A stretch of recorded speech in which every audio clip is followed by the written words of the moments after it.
Hi, everybody. Thank you for joining us tonight on our open book.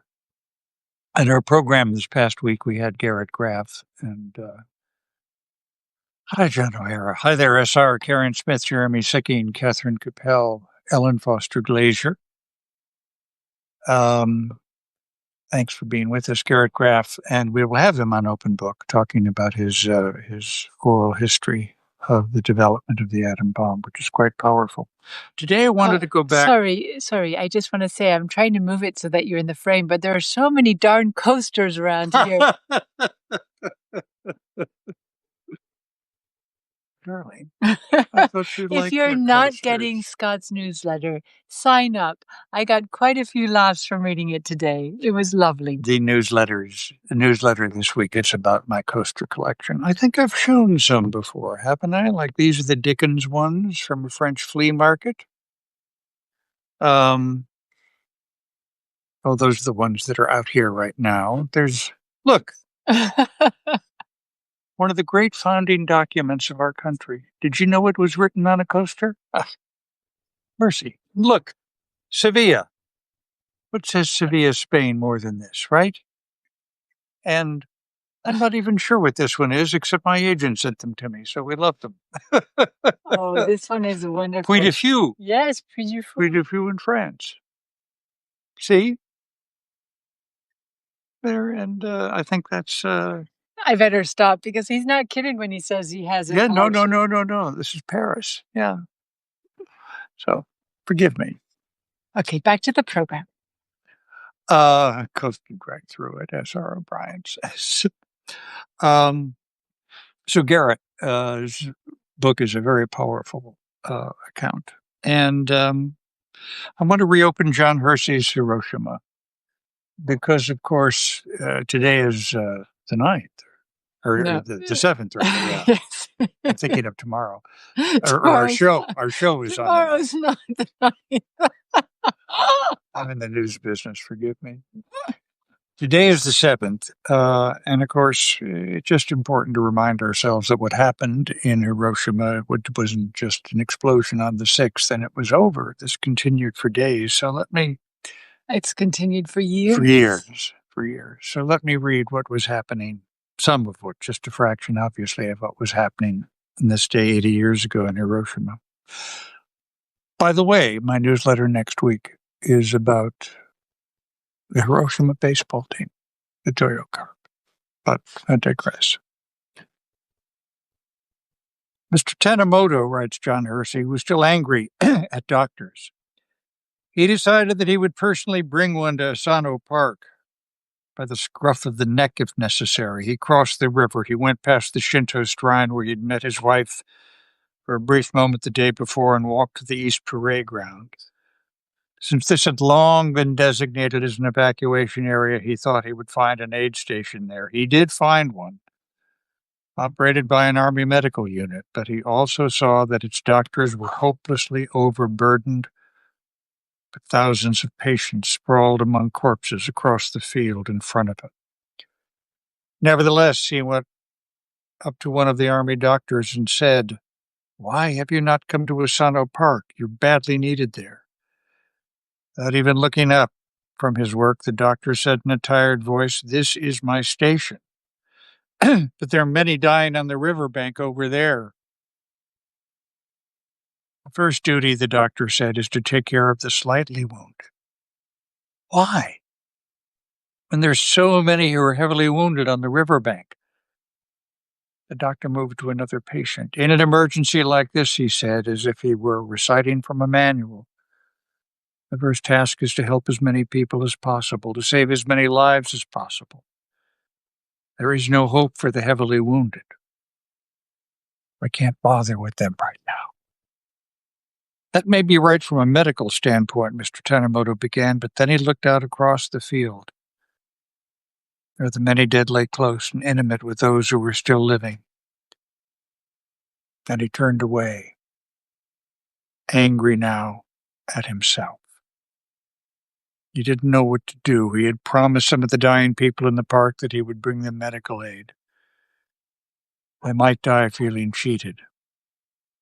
He saw a ration stand at one side of the field, and he went to it and begged some rice cakes and biscuits, and he took them back in lieu of doctors to the people in the park.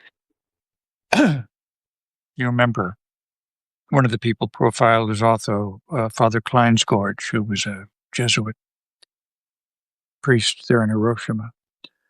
The morning again was hot. Father Kleinsgorge went to fetch water from the wounded in a bottle in a teapot he had borrowed. He had heard that it was possible to get fresh tap water outside Asano Park. Going through the rock gardens, he had to climb over and crawl under the trunks of fallen pine trees. But he found that he was weak. There were many dead in the gardens.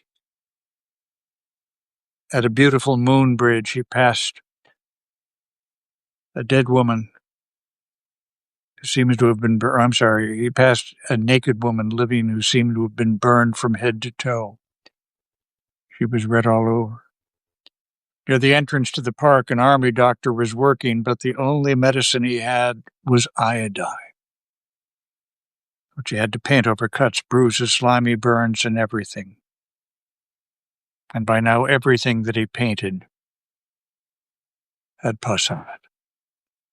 Outside the gate at the park, the father found a faucet that still worked, part of the plumbing of a vanished house, and he filled his vessels and returned. When he had given the wounded the water, he made a second trip. This time the woman he'd seen by the bridge was dead.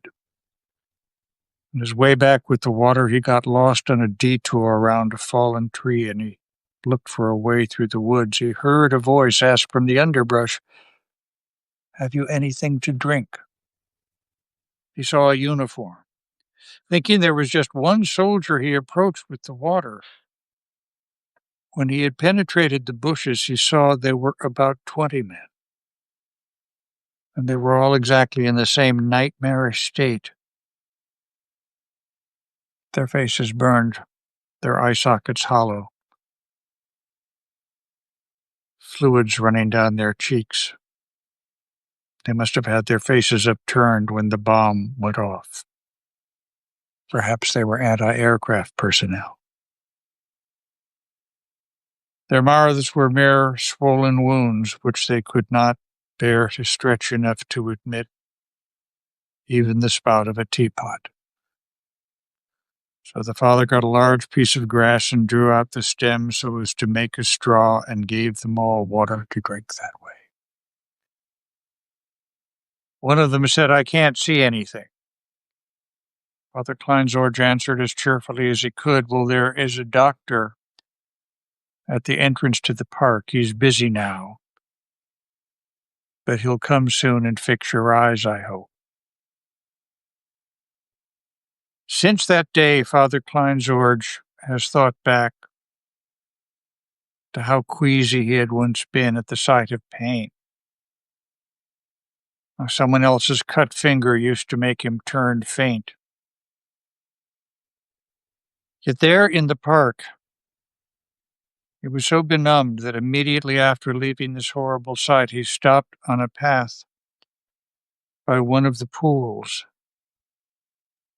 and discussed with a lightly wounded man whether it would be safe to eat the fat 2-foot carp that floated dead on the surface of the water. They decided after some consideration that it would be unwise. Father Kleinsgorge filled the containers a third time and went back to the riverbank. There, among the dead and the dying, he saw a young woman with a needle and a thread, mending her kimono, which had been slightly torn. Father Kleinsgorge joshed her. "My, but you're a dandy," he said, and she laughed. He felt tired and lay down. He began to talk with two engaging children whose acquaintance he had made that afternoon before. He'd learned that their name was Katoka. The girl was 13, the boy about 5. The girl had been just about to set out for a barber shop when the bomb fell. As the family started for Asano Park, their mother decided to turn back for some food and extra clothing, and became separated from her in the crowd of fleeting people. And they had not seen her since. Occasionally they stopped suddenly in their perfectly cheerful play and began to cry for their mother. It was difficult for all the children in the park to sustain the sense of tragedy. Toshio Nakamura got quite excited when he saw his friend Seishi Sato riding up the river in a boat with his family, and he ran to the bank and waved and shouted, "Sato, Sato!" The boy turned his head and shouted, "Who's that?" "Nakamura." "Hello, Toshio. You're all safe." "Yes, what about you?" "Yes, we're all right. My sisters are vomiting, but I'm fine."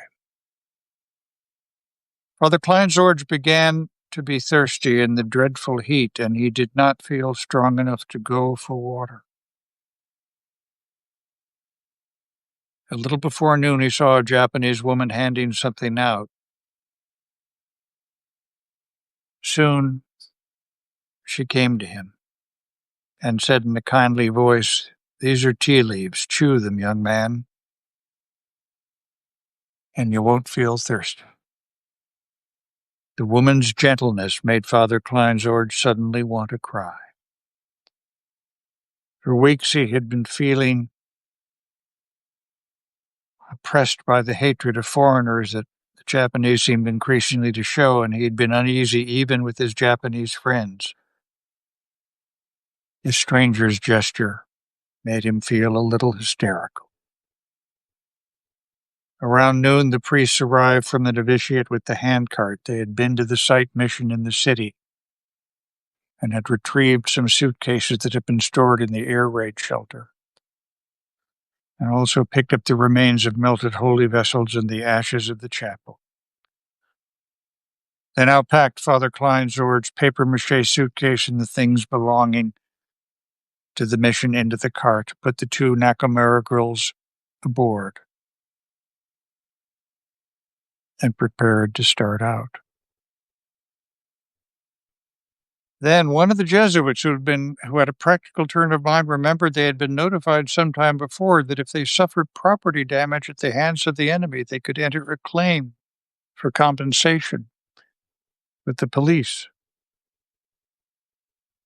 The holy men discussed the matter in the park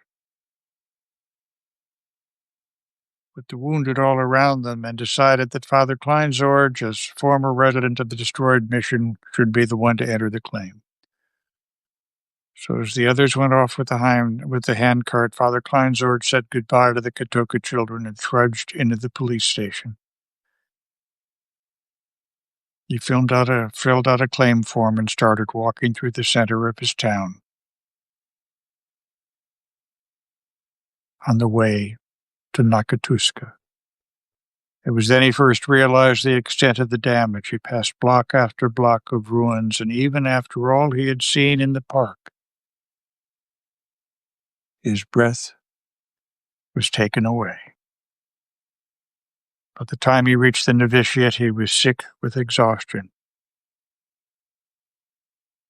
The last thing he did as he fell into bed was to pray that somebody go back for the motherless Katoka children. This is a hard reading.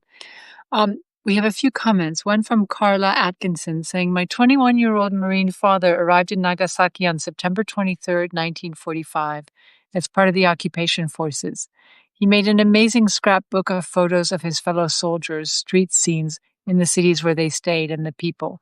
I so wish I could have asked him about it." And David Faust says that he just, let me see where I can find it. He just picked up 2 books. He just picked up M.G. Shiftal's 2 books, Hiroshima and Nagasaki, yesterday. Well, John Hersey, of course, originally wrote these accounts for The New Yorker, and they remain. You can turn it off. An absolute classic of reportage, and and literature. And we will talk to Garrett Graff in a few days, I think Monday, because his oral history is extraordinary. And of course, one of the things that made him want to do it is this, as heinous and terrible as this act was, it certainly was responsible for steely resolve on behalf of many people around the world to avoid anything like it ever again. And obviously there are concerns that goes in and out. But in any event, as we try and form the show around literature, the reportage of John Hersey, absolutely remarkable. And brave, morally brave. He was writing about this at a time, I think, maybe a lot of people knew about it, but didn't know about it in such detail or didn't even want to. So, remarkable work.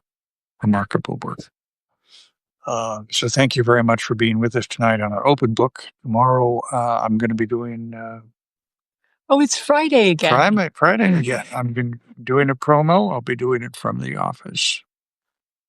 So, and we'll try and have something fun over the weekend. Yes, thank you all for joining us. Yeah, thanks so much for being with us tonight. Take care. Bye-bye.